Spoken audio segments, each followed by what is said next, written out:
Hi കൂട്ടുകാരെ, എല്ലാവർക്കും സുഖമല്ലേ? രാവിലെ തന്നെ തൊടിയിലിറങ്ങിയാണ് കേട്ടോ. എൻ്റെ വാഴയൊക്കെ കൂട്ടം കൂടി നിൽക്കുന്നുണ്ട്, അതേപോലെ വള്ളിയൊക്കെ കയറിയിട്ടുണ്ട്. അപ്പോൾ അതൊക്കെ ഒന്ന് പറിച്ച് മാറ്റണം.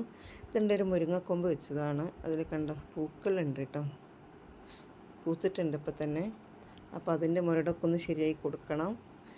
ഇത് പിന്നെ എൻ്റെ സ്വന്തം പക്ഷി എപ്പോഴും എൻ്റെ കൂടെ ഉണ്ടാവും കേട്ടോ. വല്ല മണ്ണിരയോ പുഴുവൊക്കെ കിട്ടുമോ എന്ന് നോക്കാൻ വേണ്ടിയിട്ട് എൻ്റെ കൂടെ തന്നെ ഉണ്ടാവും. ഇതാ ഒരു കപ്പയുണ്ട് അവിടെ നിൽക്കുന്നത്. അപ്പോൾ അതിൻ്റെ താഴ്ഭാഗം ഇങ്ങനെ വെണ്ട് നിൽക്കുന്നുണ്ട്. അപ്പോൾ അത് പറിച്ചെടുക്കുകയാണ്. അപ്പോൾ അത്യാവശ്യം കുഴപ്പമില്ലാത്തൊരു കിഴങ്ങ് കിട്ടിയിട്ടോ പറിച്ചെടുത്തപ്പോൾ. ഇതാ കണ്ടോ, ഒരു കപ്പ പറിച്ച് അപ്പം തന്നെ നമ്മൾ ചുറ്റും കുറേ കമ്പ് നട്ട് വെക്കും കേട്ടോ. നല്ല മണ്ണൊക്കെ ഇളക്കി കൂട്ടി കൊടുത്തിട്ട് അങ്ങനെ നട്ട് വയ്ക്കും. ഇവിടെ കുറച്ച് മണ്ണ് കട്ടിയുള്ള മണ്ണുണ്ടായിരുന്നു കേട്ടോ. നല്ല കട്ടിയില്ലാത്ത മണ്ണുള്ളിടത്തേക്കാണ് ഒരു കിഴങ്ങ് വന്നിരിക്കുന്നത്.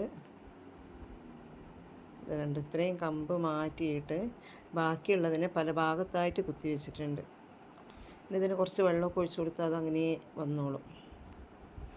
നല്ല വേവുന്ന കപ്പയാണ് കേട്ടോ, പെട്ടെന്ന് വെന്ത് കിട്ടുന്നതാണ്. ഇങ്ങനെ തൊടിയിലിറങ്ങിയ രാവിലെ എന്തെങ്കിലുമൊക്കെ പണികൾ ചെയ്തുകൊണ്ടേ ഇരിക്കും, ചെയ്യാനുണ്ടാവും ചെയ്യും. അപ്പോൾ ഒരു വ്യായാമമായി, എന്തെങ്കിലുമൊക്കെ വിളവും കിട്ടില്ലേ. പിന്നെ പ്രത്യേകിച്ച് രാവിലെ തൊഴിലിറങ്ങി അന്നൊരു പോസിറ്റീവ് എനർജിയാണ്. എല്ലാം ഒന്ന് നോക്കിക്കണ്ട്, ഒന്നും ചെയ്തില്ലെങ്കിലും ഒന്ന് നോക്കിക്കണ്ടാൽ തന്നെ മതി. ഇതൊക്കെ ഔന്തയ്യൊക്കെ വെച്ചിട്ടുണ്ട്, ഇവിടെയൊക്കെ ഉണ്ട്. ഇത്രയാണ് ഇന്നത്തെ വിശേഷങ്ങൾ.